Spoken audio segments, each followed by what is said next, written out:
Hello friends, today we will see topic number 9 Wizard and Tools. Overview. ANSYS Simulations provides a number of tools and wizard to assist with successful simulation projects. We will see. Second one is first one is a wizard for simulations problem setup, and the second one is a tools for simulation assessment. Introduction. ANSYS Simulations provides a large number of aids and helps file information to assist the user with a problem setup and interpretations of a computed results. In this chapter, we will discuss all things.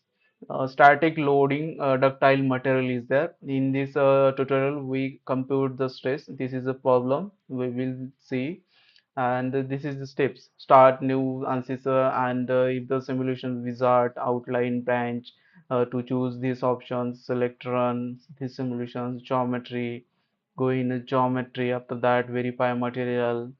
You close the engineering data and details of pressures, apply this and solve solutions. Result, you will get all these solutions, total deformation, animation, play.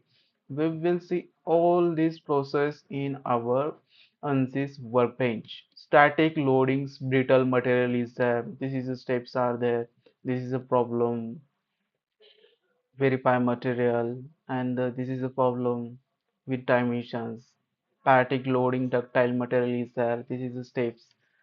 Start new ANSYS, select fatigue, run, all things. We will see all these in our workbench, ANSYS workbench. We will see. Let's see.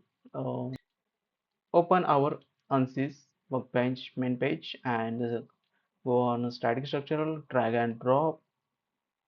Engineering data is completed. Now geometry, right click and new design model. In geometry, select XY plane and normal view.